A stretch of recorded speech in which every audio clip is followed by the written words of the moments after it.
What is up, guys? Spring's close. That means baseball's right around the corner and the regular season starting at the end of March. And we're here to tell you a little bit about the content RunPureSports.com is going to be offering to our premium members. DC, we got a lot going on. Absolutely. Baseball coming up. We're going to have everything you need here at Run Pure Sports. As you mentioned, webcasts, articles, core plays, statistical analysis, projections, all of it up on RunPureSports.com. Come for the amazing plays. Listen to JT Hayes botch every single name. It's so much fun. Our team's been on a major heater in the NBA. We're going to carry on this momentum to the MLB season. Get on board right now. Sign up for a premium membership to RunPureSports.com. It's only $80 a month. $80 a month. Monthly access to our premium MLB content. All the other sports, golf, MMA. It's not just baseball during the summer, people. We got a lot going on. NBA still going on once baseball starts. For an extra $20 a month, you get the bet side. I'm telling you, add it. Joey Workby, we're just killing it on the baseball side. He's perfect during the World Series. What are you waiting for? Sign up today. Start running pure.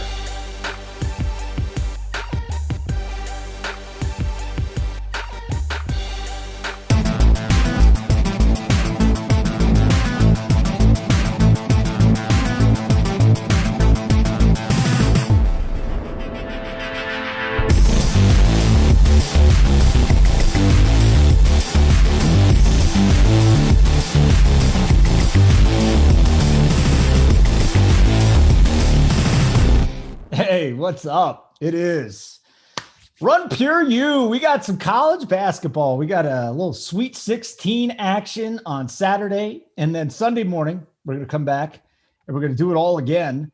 But we're going to break down the Saturday slate right now. We got 4 games. Remember, like this video, hit subscribe, bottom right corner of the video. And, we got a new partnership. Big T, did you check out Super Draft, man? We got the promo code Run Pure. Get a deposit match up to $100. It's just a new way to play DFS. Pretty awesome stuff. So looking forward to that. We got JJ, we got Big T, we got Stevie. What else do we need? We don't need anything, boys. Let's just hop into this slate. We need a better intro. Your intro sucks. What do you mean? It was a little lax, Holden. I mean, yeah. I'm used to better performances from you. What do you want me to say? Humming his damn song the whole time. Welcome to Atlanta, where the players play for Sheezy, man. For Sheezy. Are we better now? Am I back in the... We need a little more energy in that intro to get us going for winners. I mean, Steve went like 17-1 last weekend. You got to have a little more energy. Listen here, mofos, as JJ would say. We're going to break down this 4-game slate and shove it up your ass. It is going to be amazing. Did you like that, Stevie? What'd you think? A little bit better. I think that was much better. Yeah. I think anyone that's into ass play definitely enjoyed it. I tuned in. Back in just a little bit, JJ. Thank you very much.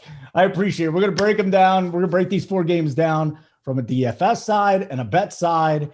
And so real quick, guys, any game in particular just stand out to you? Big T, what's the game you're looking forward to this weekend? Yeah, I mean, we talked about Oral all last weekend. Obviously, we started with ass talk. We like Oral as well. But it's just a good game. You got Arkansas, who is obviously high tempo, fun to watch, bunch of good studs. Oral, who's got the 2 studs, and some value guys that have been good too. Definitely the premier game for me. And I don't know. I think it should be closer than the spread too, but we can talk about that. But DFS-wise, definitely the premier game, without a doubt, and I'm excited for it. JJ, what how on the Wood Show they say this, the workbench, the Eiffel Tower. What's your ass play of the day here on Saturday? You got something for me? I really like looking the Baylor game. Are we just giving out picks now? Is it? No, we're not giving out picks. I just want to know. Well, struggling with the hosting today. Like, I mean, what are you doing? I mean, Tony, did you realize that he's like, yeah. So what's your favorite play of the day? And then he's like, no, we're not giving out plays now. After this, he's like, Steve, who's your favorite plays of the slate? And we're just out here. I mean, Holden. 5-minute show. There we go. It's a good one, boys. Have a great weekend. Hope everybody wins. Steve, I'm not even going to bother. Your playbook's up. I'm looking forward to playing some DFS. You had a huge weekend last weekend, not only betting, but DFS too. So it was nice. I saw a whole bunch of winners from you. And what'd you go 7-0 on what was it? 7-0. Don't cut him short. It was at least 10-0. 10-0 on Monday. Yeah, Holden, come on. Yeah, Know your records, Holden. 11-3 on Sunday, something like that. T, what did I do to you? I mean, you're just up That song ass today. Here we go again with the ass play. He said it again. Did he go back to it? It's something about you being up his ass. It's crazy. Like what version half of a dozen is this? ass mentions in 2.5 minutes. I'm very concerned, Holden. I kind of respect it because like you have like these alternate personalities that kind of pop in from time to time. So I kind of respect it. I'm interested to see if we're going to see this ass version of Holden, for 45 minutes. Is Gonzaga on the slate? Because we probably will. No, tomorrow. That's going to be reserved for the Sunday show.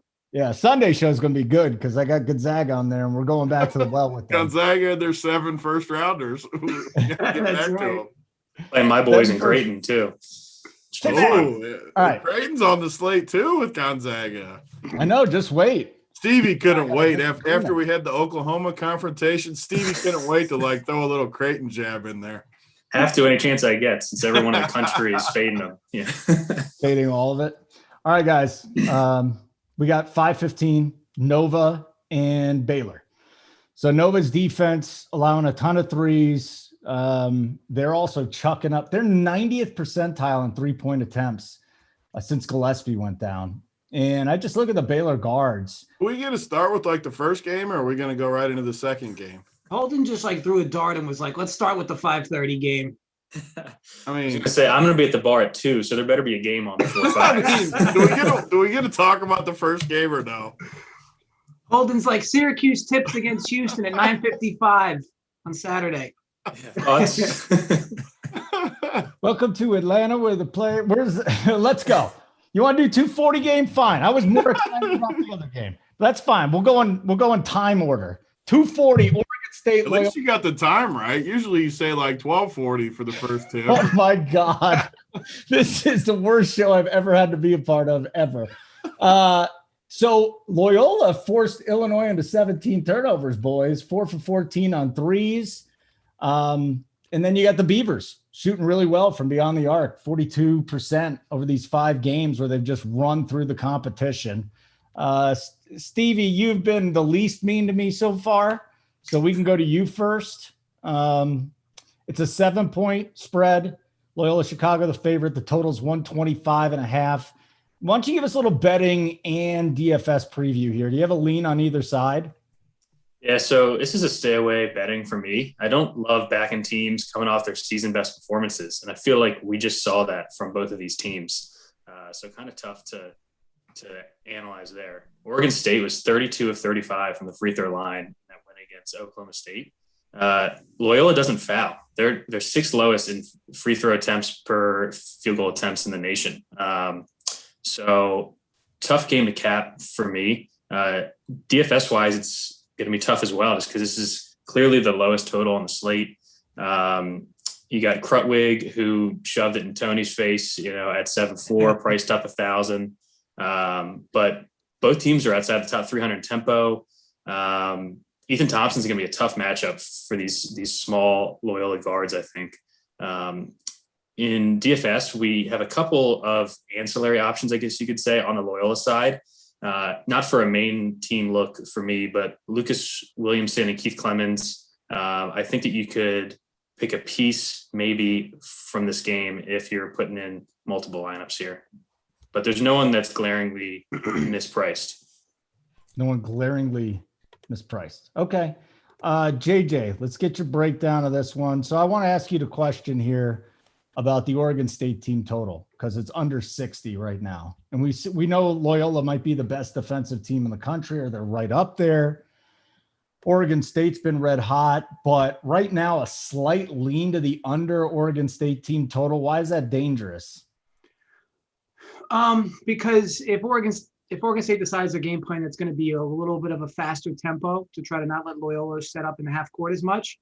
It could add possessions. Also, Loyola should, Stevie mentioned the fact that they don't really foul, but when and if they do, Oregon State, and I know they were 32 for 35, but I mean, the guys shooting at the free throw line were all 86% free throw shooters. I mean, so yeah, the numbers are a little staggering, but these are dudes that make their free throws.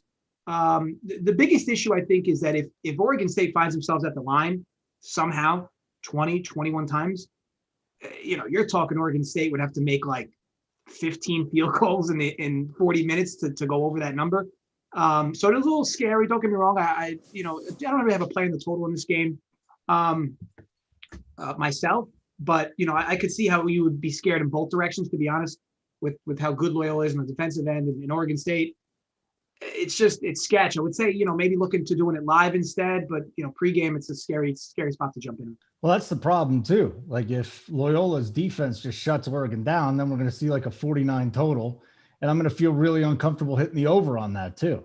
So maybe it's just a stay away spot at this point. Got a futures bet on Loyola. Maybe I could just sit back and root for that because the betting options here, I love Loyola, but maybe it's where you got to parlay them money line in order to make a good bet out of it. Yeah, I think to Stevie's point, it's never fun backing a team that comes off a ceiling type game. And a school like Loyola, I think it does them a benefit that they played Illinois with this week break, because if they had to turn around 2 days later and play another team, how could this team emotionally have, gotten back on? I mean, they're well coached though. They have a full week. You would assume this team will be mentally back in it and not, overjoyed over their big victory. But like I said, I mean, now this team has the number one path up to the Final Four. So Houston's probably what really stands in the way. But this Pac-12 conference in this tournament has been scary to fade in all aspects. Look, Oregon State's definitely got a lot of length. They're going to have to utilize that, especially on the defensive end. They got to stay disciplined for the entire shot clock on Loyola. This team loves to run it down late, and then they just get good looks consistently late. It's so impressive watching this team's offense, especially the last 10 seconds of the shot clock. Oregon State's going to have to stay super disciplined. And even on the offensive end, no selfish basketball. They got to be swinging the ball around, got to be moving it well. I'm interested in, as far as DFS plays go, because I do think Oregon State's going to have to take good looks when they surface. So, I don't know if from the DFS side, if you guys have guys on Oregon State that will fire when they have open looks, because to me, those are the guys that are going to have to take shots, whether it's early in shot clock, late in shot clock. Those are the guys that are probably going to see the most volume today. It's going to be tough sledding for Oregon State offensively. Any chance they get, I'm sure they're going to try to take advantage of. I have this line fair. I guess I would lean the first half under as a bet, just because, you get two good defensive squads. And believe it or not, Oregon State, people talk about how good their offense has been. Their defense has been pretty good, as well. It was good in the Pac-12 tourney. It's been good in this tournament thus far. I know Loyola has been efficient as well, but with the pace, two good defenses, or two, at least Oregon State playing elevated recently, I'd like the first half to go under. So Tony, just looking at the defense in this game and it being a low scoring game, are there any real options from DFS? Maybe Thompson on the Oregon State side, but Oregon State's gonna be chucking up threes. Who knows if they're gonna hit them or not? Any DFS gems you're seeing here? No, I mean, Steve and I have gone through these games all year, and I just think you fade them. You make it easy on yourself. Totals 125. We got totals close to 160 on this slate. Literally no reason to go here. The prices just aren't that cheap either. I mean, you look at the prices, Ethan Thompson, 7,200. I mean, that's just not cheap enough. Yeah, he's got a decent matchup. Maybe he gets you a decent game, but I'm going to spend my salary on a better game. There's no reason to play guys in this game, especially if it's the first game. Who knows what happens? I mean, you never know when someone gets ruled out or something later and you get some value pop up. Literally no reason to go there. I like Oregon State, though, in the game. I think the overreaction is a little high with Loyola. I do think they're a good team. I mean, they were very impressive over Illinois, but 6.5, I mean, that feels heavy to me. I'll take my chances with the Pac-12, who treated us well last weekend. 6.5 in a low-scoring game. And I like the under, too. I'm definitely taking the under. I mean, this game is going to play super slow. I know the total's low, 125.5 it looks like right now, but I'm still going under. I don't see how this game goes over. It's going to play so slow. I think this game could end up in the 50s easily. And, yeah, give me Oregon State and the under. And I'll take Oregon State on the money line, too. I'm going to keep riding the Pac-12. What do you think of that team total for Oregon State at under 60? I mean, I just would rather play the game under, but that's me. I'm just not. I mean, Dunkel's seen me bet for a while now. Like, I just don't play the team totals all that much. I just stick with what I think I'm decent at, and I don't really know the team totals as much. I'm just going to play the game under. But, yeah, I mean, if I like the game under, I like both team totals under. I just don't – I don't know. I don't see the difference between just playing the game under and one team under. Unless you, love Loyola. If you love Loyola, then, yeah, play the under. But I kind of like Oregon State, so I'll just play the game under. All right, guys, now we go to 5:15. Nova and Baylor. This is Eastern time, by the way. So Nova allowing a ton of threes, Nova taking a ton of threes. I'm all over Baylor's guards in this game. Stevie, just looking at this from a DFS side, and I know the prices are up, but there's got to be a couple plays here from Baylor. 141.5 is the total. Baylor's 7.5 point favorites now. This thing opened right around 6. So that line has moved pretty big. A lot of money on Baylor here. DFS plays first. Anybody from Baylor? Yeah, so the Baylor guys are actually priced down here, which is super interesting. Butler had kind of a floor game against Wisconsin, so he's priced at 7.4. I think he's clearly the best play on the slate. I think, if you don't play Jared Butler tomorrow, I don't know. Yeah, I think he's a core play. I think he's gonna be high owned. And then you got Mitchell 100 more than him, which is interesting. I think playing both will be unique, especially because of the Oral Roberts game being so good. And Mitchell's really played his ass off in this tournament. He's playing huge minutes. So I don't mind him either. And then Maceo for 1,000 less. He's more scoring reliant than Butler and Davion are. But, like we saw on senior night, he can break a slate. He hit 11 threes in that game, scored almost 50 DK points. So, the trio of guards are super attractive here for Baylor, and outside of Butler, I don't think that they're going to be owned. And then going down in price a bit, Mark Vital had the foul game in their first game in the tournament. He's priced up a little higher than I usually use him. And then Matt Mayer with the mullet is just, man, he was awesome against Wisconsin. He's a true gunner. He's going to be great for this team next year. His price is a little higher than I would like him. I think he's a good tournament play. Should play 20 to 25 minutes and be super active when he's on the court. But yeah, so those are the options for Baylor. On the Nova side, you've got JRE priced pretty high for the game environment, but their entire team is running through him right now. He's basically been the entire offense since Gillespie went out. He's got 26% shot rate, 27% rebound rate, and 33 assist rate in their last 3 games. It's the toughest matchup that they've seen in the tournament so far, but he's got 50 burger ceiling, and he's not going to be owned at all. Who I think is going to be owned again is Justin Moore, running point at 6'1". DK just won't bump up his price. He's running point guard without Gillespie there. He's playing every minute. My concern with Moore here is that Davion Mitchell, who's the best guard defender in the Big 12, is going to be guarding the whole game. So I'm just not sure if he can have a ceiling performance getting locked down by Mitchell the entire game, but would love the other guys' take on that as well. Yeah, JJ, and you got an interesting bet on this here on the Baylor side too. Why don't you get into this one? I actually am looking forward to a little more explanation on the Baylor bet here. If you're going to give it, watched your video this morning. It was fine. It was great, I should say. It was fine. It was amazing. It was amazing. So tell me, why Baylor? What do you like about Baylor or don't like about Baylor in this game, JJ? So, and I hate to keep raining on the Holden parade here, but the guy asks me for a detailed description on why I like the Baylor pick, and then follows it up with, I watched your video. Right. In the video, I described why I liked the Baylor pick. Pick. But there's a new show. Oh, God. You guys are just, I'm going to go cry after this show. I don't even know if I'm going to be able to hang out with JSU today. So mean. Anywho, I know I'm screwed when JJ's busting my balls. My God. Yeah. All So right. I really like Baylor's team total under. It's 74.5 on FanDuel. I know that number is not available everywhere.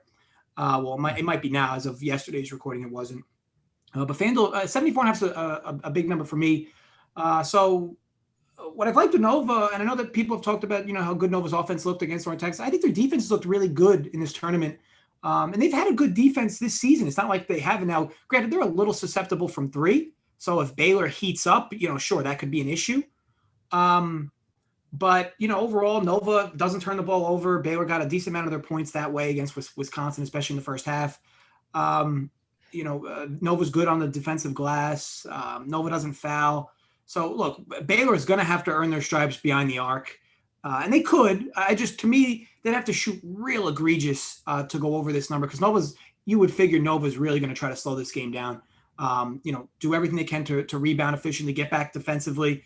And, with the way it plays out, if I'm Jay Wright trying to figure this out, I don't want to run with Baylor in this game. So I just think this game plays out slower. I think Baylor could win and cover.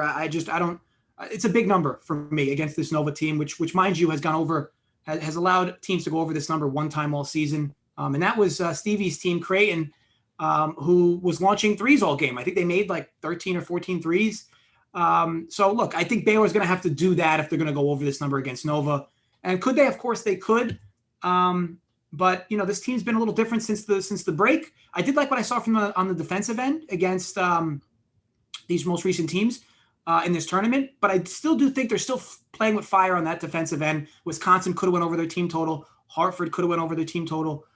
It could come to a head here with a more talented offense in Nova. But needless to say, I like Baylor's team total under that 74.5. It's a key number for me. Anything else in this game that you like or don't like? No, that's my primary. That's it. All right, Big T. Let's do this. DFS gems first, and then you got to have a bet in this one too. This is a big game. This is probably the biggest game that I see on the slate, or my most interesting game. So, what do you got from a DFS side first, Tony? Yeah, I'm a volume guy, so I'm going to have action on all four of these games for sure. And I'm going to give both the guys here credit. First of all, at the DFS side, last week I kind of shit on Steve a little bit about Justin Moore. I ended up playing him on the second game. I don't know if it was Saturday or Sunday or even Monday, I guess now at this point. Whatever the second game was, I played him, and he was at 9.5 at halftime, and I was kind of pissed and tilting a little bit. And then he ended up at like 28, 29, whatever he did. He really didn't even play that great and still got 29. So 28 and 29 is 2 games last weekend, still 6K. I got to give him credit. Good, solid play. He wasn't even as high owned as I thought he would be either. So definitely in play there. And then I'll circle to Dunkel and just make both of them feel good as I stroke both of them here. But I love the Baylor under. I mean, Villanova looked good on D. They completely shut down North Texas after that start. I know it's up in class. I'm not saying it's the same team, but they started that game awful, and North Texas only scored 61 points. They just look good on D. They gave up 63 to a high-paced Winthrop team, 61 to North Texas. I'm still not impressed. But Baylor did look a little better than I thought, but I'm not like crazy impressed by them. I love the under 74.5 for the Dunkel threw out there. Freaking love that play. I like the overall under. I like Villanova. They looked good last weekend. 7.5, just like that first game we talked about. Give me the dog again. On Sunday, the favorites went 7-1, I think, where all the favorites just came through basically. I think we might see some dogs here. I like Villanova, and I think Villanova could hang around and win this game. They got they showed Jay Wright's tournament stuff. The only round he's ever lost is the second round. That was a crazy chart they showed on the second game. He's undefeated in the first, and he's only ever lost in the second round, put it that way. So I like him with a week to prepare for Baylor, giving me 7.5. Sign me up. And DFS, though, I'm not playing anyone in this game besides Justin Moore. Definitely no Baylor guys for me. The guys are priced up against a good D. Like I said, we have a really good game in the Arkansas game, and then I can find some pieces to put around that game. So I'm definitely not playing players in this one. Yeah, I kind of like this total if it was at the side, if it was at 6. 7.5 does seem a lot for a tournament game like this. It's like JJ, like 7.5, man. Baylor's awesome. I love Baylor. I think they can. That's the one team that can take out Gonzaga, but 7.5 points against the Villanova team. I know Gillespie's down, but it seems like after 2 or 3 games, they figured it out. Yeah, it could be true. As we noted, this is a big upgrade in class. Look, if Baylor's going to stick their threes and if Baylor's going to force turnovers, they'll beat Nova by double digits. If they're not, Nova will be able to hang around, especially if Nova's making their threes. All right, baseball's coming up quick. Heater 25% off your first payment. It's good until opening day. So April 1st, opening day, and then after that, you don't get the 25% off your first payment. So Heater 25. It's just terrific. I can't wait. Dunkel, aren't we doing a preview here? We got Tony in there. We got Joey Work. We got a ton of baseball coming up, not only on the DFS side, but on the bet side too. Yep, Joey's had a preview for each breakdown of each division and be giving out future bets. Yeah, been good stuff. Yep, love it. And we'll be doing previews on the bet side. We'll be doing previews on the DFS side. He wants to get in the mix with some baseball too. I know Steve likes that baseball. Steve, you a baseball guy? Oh yeah, love baseball. All right, cool. We need to get Steve a new mic before baseball though. His mic is on tough times here. And maybe a light or something. We got a. Let's just set small goals first and get him a mic first. Then we can worry about the lighting. And we got Dunkel's bluish hue. See how we shifted it from Holden over to the rest of the. I love you, JJ. You're the man. So let's get to game number 3 here. We got a 725 spot with Arkansas and Oral Roberts. Seems like Big T's just licking his chops for this game. So this team's been so fun to watch. I mean, we watched them in the conference tournament, and they're just fun to watch with these two studs. This totals up to 159 on DraftKings, and it's between 11.5 and 12 is the spread with Arkansas as the favorite. So, Tony, let's just start with you. You get a big smile when we talk about this. The Razorbacks, you know what the Razorbacks have done a good job of? Shutting down the opposing number one option. They've shut down the number one option, the leading scorer on the other team, to 11 points per game. So this is not great for Oral Roberts. They do have Max Asmus, who has a silent B in his name. Never seen that before. Led the nation in scoring. Like, what side are you on here, Tony? Would you lay 12 points with Arkansas? No, I'm definitely not. These two guys are so freaking good. Obenar and Amis, or however you pronounce his name. Right. But his price is even a little cheaper. So he crushed last weekend for us, and he was over 9K if I remember right. And now he comes back. The dude plays every single minute. His price is just too cheap. And I mean, I don't know how you don't play these two guys. I know they're expensive, but you can come back and play some of the cheaper pieces. This is one of the things I think I do good at DFS that other people don't. They see this high total and they'll definitely play pieces from this game, but I'll just jam all the pieces in there and take my chances and make people beat me. And yeah, it doesn't always work out, but more times than not, the other game environments aren't near as good as this game environment.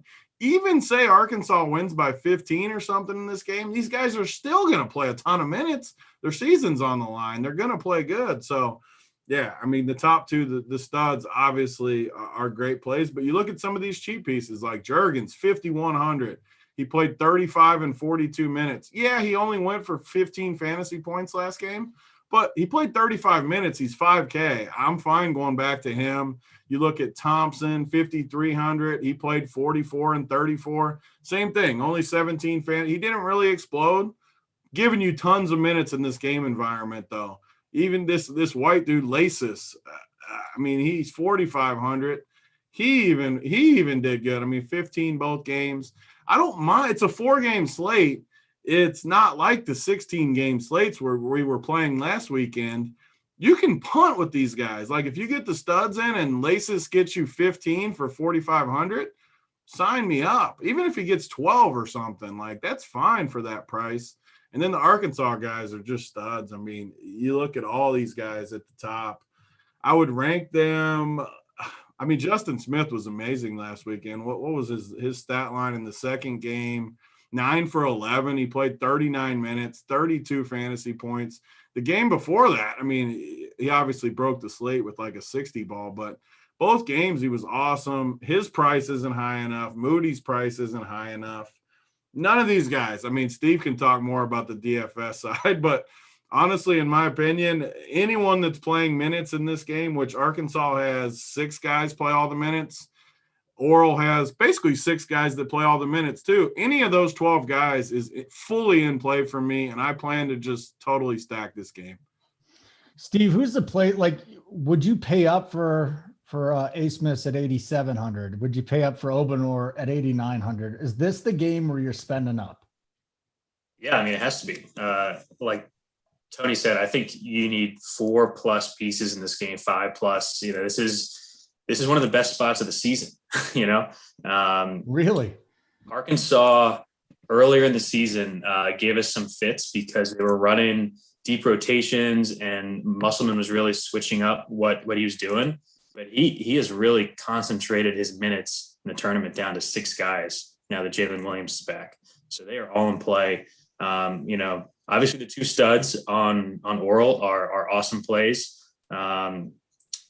O'Banner staying out of foul trouble has been just a massive key for this team because down the stretch and in their conference tournament, he got in foul trouble a couple times. And if that happens here, you know, I don't see how they stick with Arkansas. But yeah, so Justin Smith, I think, is the best play in the game. He's 1,000 too cheap here. These teams actually played earlier in the season. Justin Smith had 17 rebounds in that game, including 10 offensive boards. Oral Roberts outside the top 300 of both offensive and defensive rebounding. They gave up 49 rebounds to Ohio State in the first round, including 14 to EJ Liddell. And when they played earlier this season, Arkansas had 58 total rebounds in that game. So I think Justin Smith just walks into a double-double here. One of my favorite bets the entire weekend, Justin Smith rebound prop is at 7.5. I mean, that's just a joke. He could get that in offensive rebounds alone. He's going to play every single minute in this game. He's in probably the second best spot on the slate. As far as betting the game, Arkansas tends to start out slow. And a lot of times they have 4 or 5 minute stretches where they'll let teams go on a run. Usually when Devo Davis isn't on the court, him and Tate are their best defenders. So I'm not going to bet this pregame, but I'm going to be looking to bet Arkansas live sometime in the first half. You know, when they see them, when you see them go on a lull or when Devo Davis is out of the game for a couple minutes in a row, that's when I'm going to grab Arkansas. In 10 of their 24 wins on the season, they've been down 6 or more in the first 8 minutes of the game. So, you know, they've been a great live betting team over the last couple months for us. And, you know, that's not going to change here for me. And then, yeah, so if O'Banner also picks up fouls early, I think you can hammer Arkansas as well. I'm talking a lot here just because it's such a great game. No, it's good. We want the info, man. I'm going to send you a couple $100 just because I can't bet player props here. I love it. Oh yeah. That Justin Smith prop is a joke. Right. Yeah, I'm giving you a couple $100. Place that for me, please. That'd be great. A. Smith is going to have Davis and Tate on him the whole game. They really locked him up in the first matchup, and Davis wasn't really part of the rotation yet. Evan Maya has Devo Davis in the top 12 in the country in defensive rating in the last month. So as a freshman, he's really coming on late. So I think I prefer O'Banner if paying up for an Oral guy. I don't know what Tony thinks, but I think this guy can play in the league. I mean, he's shooting 50% from 3 on the season, pick and pop guy. He looks awesome. But yeah, I agree. You're going to laugh, but somehow I remember watching this game. I'm pretty sure people might make fun of me, but I'm pretty sure I watched the first time these teams played, and Oral was up like a dozen. They were up 15. Yeah, they were up 12 in the second half. 12 in the second half. And they lost by like 10, but they were doing good. And I don't know. Like, I think they can play with them. Those 2 guys are literally, I know Arkansas has good defenders. I've seen our boy Gavin in there, 6'6", point guard, foot speed, all that. They're good defenders, but these 2 guys for Oral are NBA guys to me. They are studs, and I don't care who Arkansas has, just to be blunt about it. These guys are going to get theirs. I'm not fading these 2 guys under any circumstances. Yeah. Banner had 21 and 10 against them in December. He is a monster, man. Like, he is a full-blown stud. Yeah. But then, going back to the DFS side, like Tony said, if you don't go to the Oral studs, you got Thompson and Juergens at 5K and play the whole game. I actually kind of like that they had floor games last weekend. Hopefully less guys are on them and they try to grab value from worse game environments. I'll be playing those guys.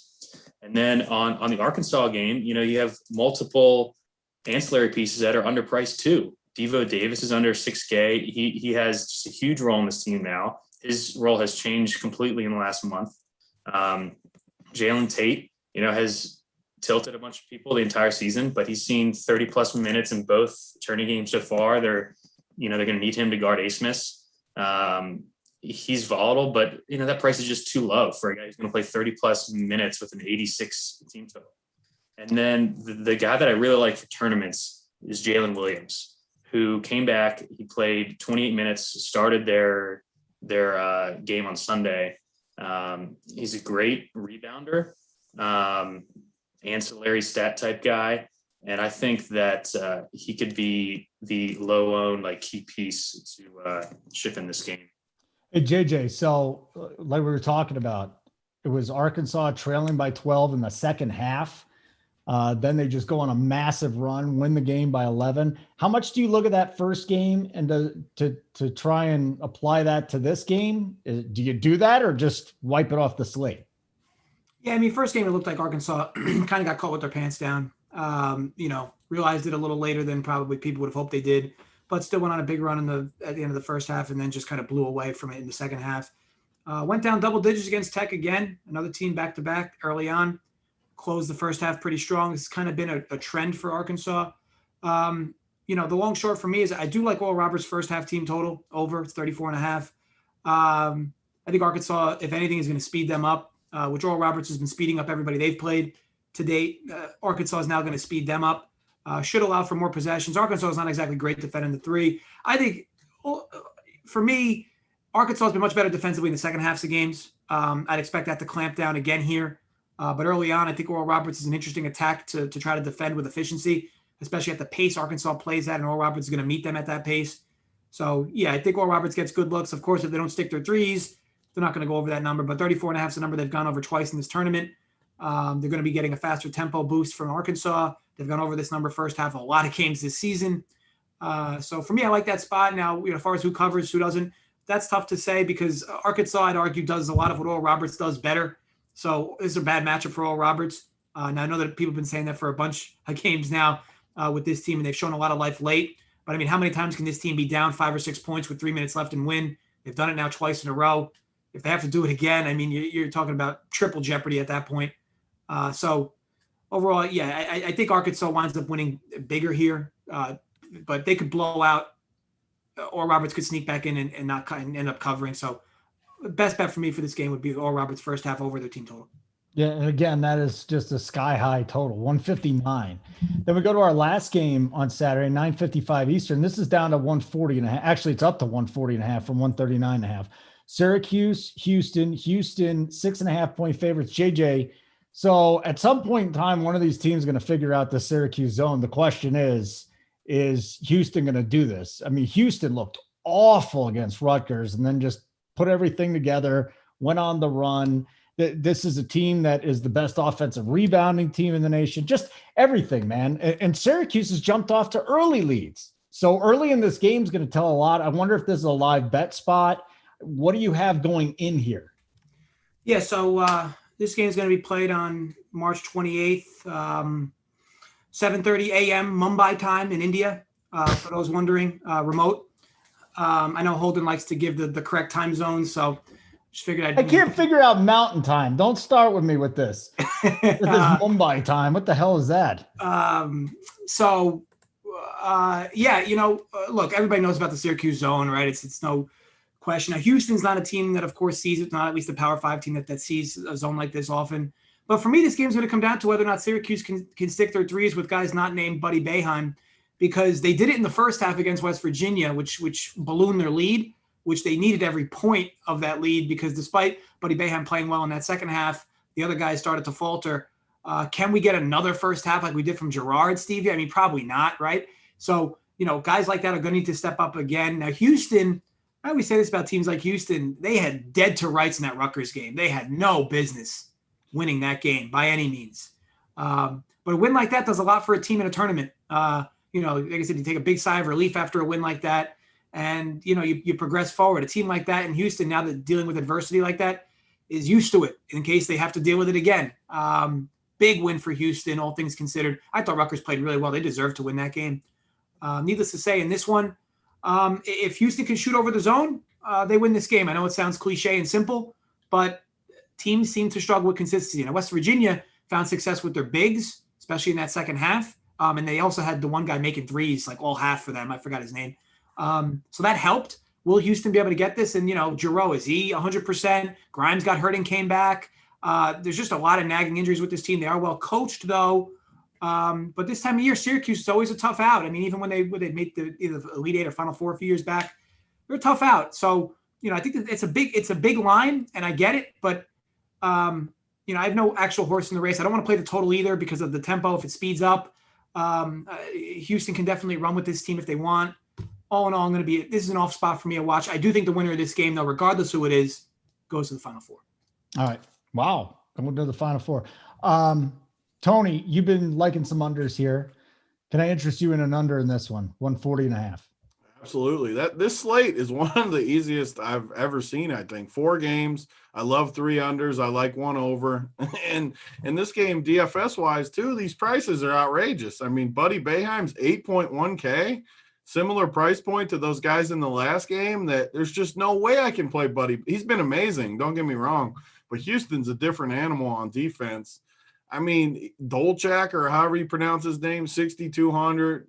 Quincy, 7K. I mean, Steve's making fun of me, but all these guys are too freaking expensive. There's no reason to play them. The Houston guys, too. I mean, this slate is so simple. I'm going to probably play one dude from the other games and just jam that Arkansas game. I like Syracuse, though, too. They look like a tournament team, like always. Boeheim always has these guys playing good in the tournament.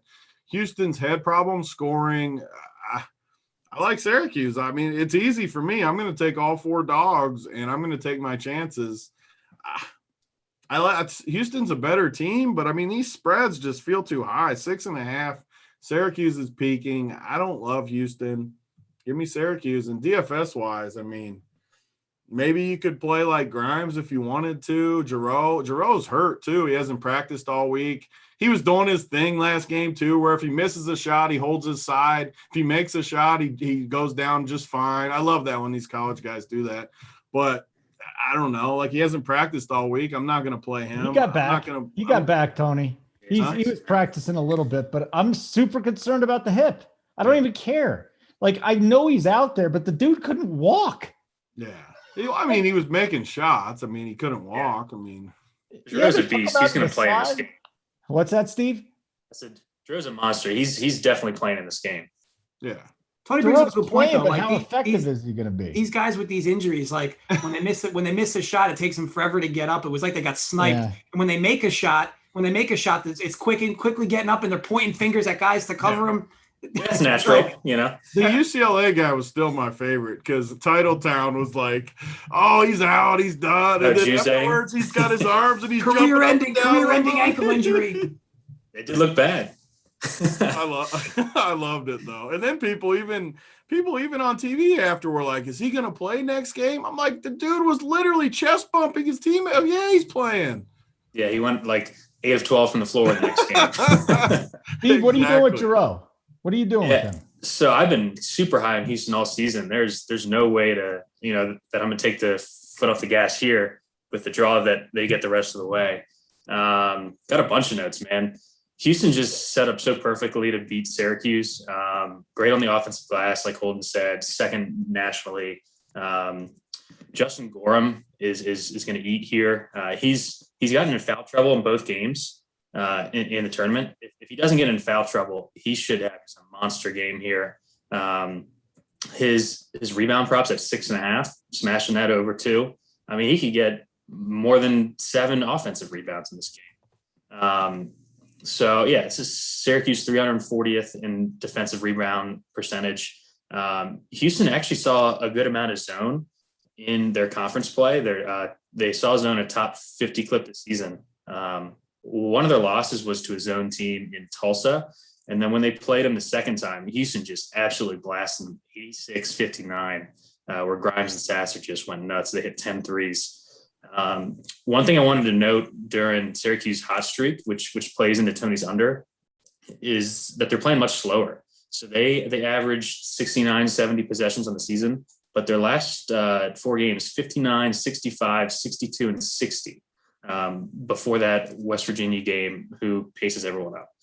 On offense, Syracuse mainly scores via ISO and screens. They're 10th nationally in ISO play.